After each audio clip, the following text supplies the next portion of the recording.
It is Monday, December 30th, and today I'm just wondering about the Cowboys getting trucked in Philadelphia. And in part two bad days for Luca, an update on the Normathon, and two more of those "you've got to be kidding me" stories from sports. For more than 3 decades, Bob's Steak and Chop House has remained an icon of DFW restaurants. Why? Well, maybe it's because of Bob. He's fanatical about cleanliness and friendliness, and his food, oh my Lord, his food. If you've been there, you know about it. If you haven't been there, you should know about it. The original Bob welcomes you at either of his 2 locations, Bob's on Lemon Avenue or the sparkling new Bob's at Craig Ranch, McKinney. You know Volvo's reputation for building beautiful, long-lasting cars. Well, Crest Volvo Cars, located at 121 on the Tollway in Frisco, has over 300 brand-new Volvos at terrific prices. And there's also that hard-to-find low interest available. When you're at Crest Volvo, say howdy to General Manager Mike Brusen. Then test drive your favorite Volvo, Crest Volvo, off 121 on the Tollway in Frisco. On Friday in our podcast, we worried about the Cowboys' emotional level this weekend. Last weekend, just a couple of hours after being eliminated from playoff competition, the Cowboys went out and put forward an incredible effort in upsetting Tampa. But there was concern on our Friday's podcast about that emotional level not being nearly as high this week at Philadelphia. And boy, did that prove the truth. Philadelphia scored the last 34 points of the game in flattening the Cowboys 41-7. And that 41-7 score is not deceiving. Philadelphia laid it on Dallas. But that score is, to a great extent, Dallas doing damage to itself. On their first drive of the game, they went right down the field, were in field goal position, and Cooper Rush threw a pick 6. Instead of being ahead, potentially 3-0, they were behind 7-0. Then, later in the first half, Jake Ferguson fumbled. The Eagles recovered, and the Eagles took it down the field for a score. 7 more points.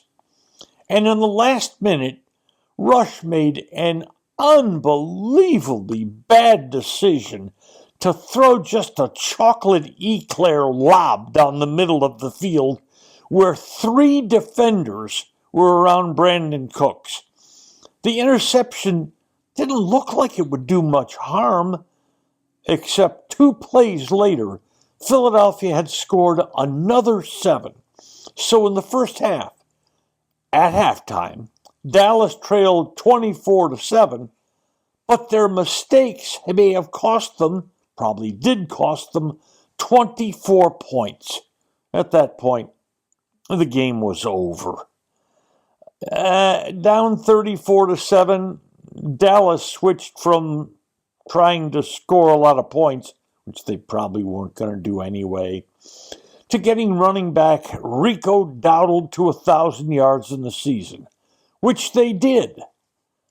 And in the same game, Philadelphia superstar Saquon Barkley reached 2,000 yards on the season. He needs only 101 yards next week against the Giants to pass Eric Dickerson's all-time NFL record for yards rushing in a season. But for the Cowboys, they're 7-9. They're assured of a losing season. The Washington game at home will mean nothing. There's a coaching decision to make fairly shortly after that, if it hasn't been made already. And right now, the year has less than a week remaining in it. The Cowboys will draft at this point around 15th in the first round, and their fans will want them to lose to Washington to try to ensure that they don't rise any higher in the draft. And then the process of fixing the team will start, but already the Cowboys have admitted they don't have much money to spend in free agency. Doesn't sound like this is a week that's going to be building up to a really happy New Year's celebration, does it? Next, bad days for Luca, an update on the Normathon, and two crazy sports stories. And now, a word from our title sponsor. Are all financial advisors fiduciaries? Fewer than you think. Not knowing could reduce your lifestyle. Hi, I'm Mitch Kramer, founder and CEO of Fluent Financial. A fiduciary is a regulatory term to reduce conflicts of interest in wealth management. A fiduciary always works in your best interest. A non-fiduciary advisor might put their compensation or company ahead of yours. At Fluent Financial, we are certified financial planners acting as fiduciary advisors. To learn more, go to fluentfinancial.com or Fluent Financial's YouTube channel. Luca Doncic got a double dose of really bad news last week.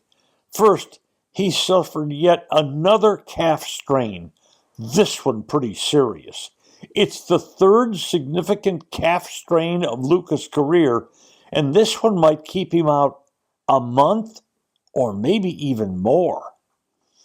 Then, at his home on Friday, burglars broke in and stole more than $30,000 worth of jewelry.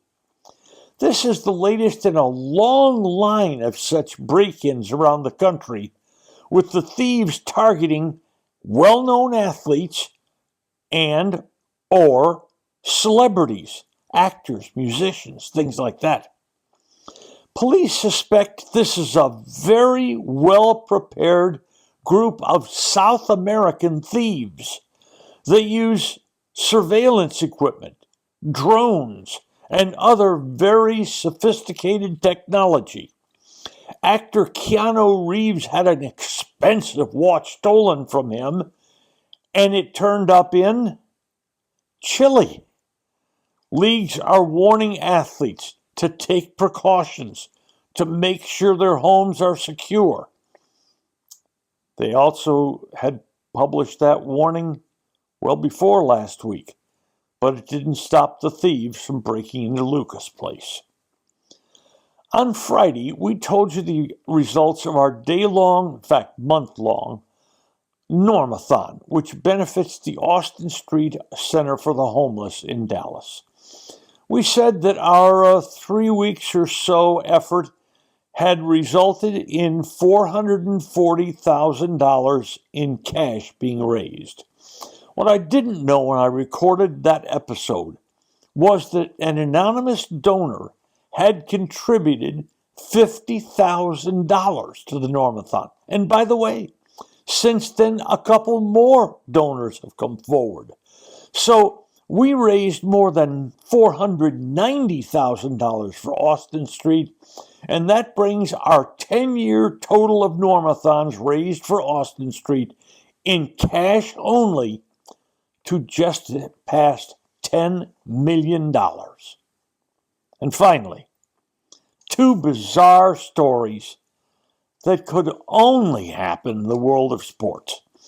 It was the World Rapid Chess Championships, and the number one in the world, Magnus Carlsen, who'd won that competition 7 of the last 10 years, was unhappy.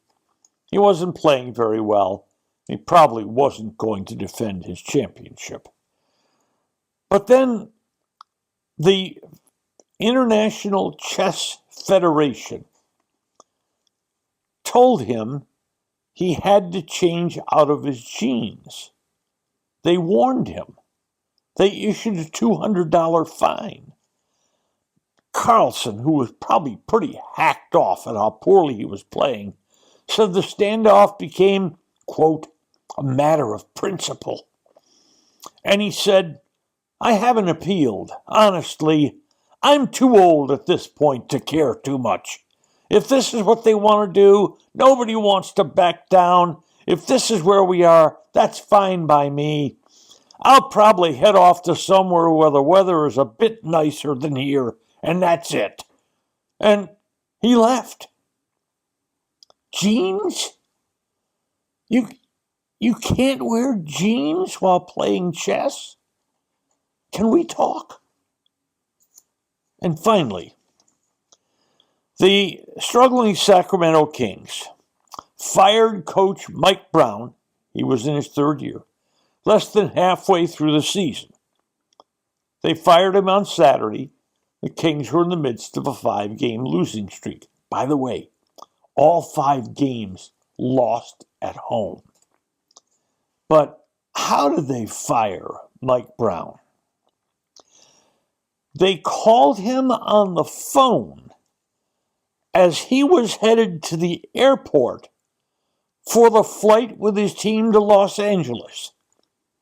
The Kings said, well, they hadn't decided to fire Brown until that afternoon and wanted to catch him before he actually made it to the team plane, suggesting if he had made it to the team plane, they would have fired him there in front of the team.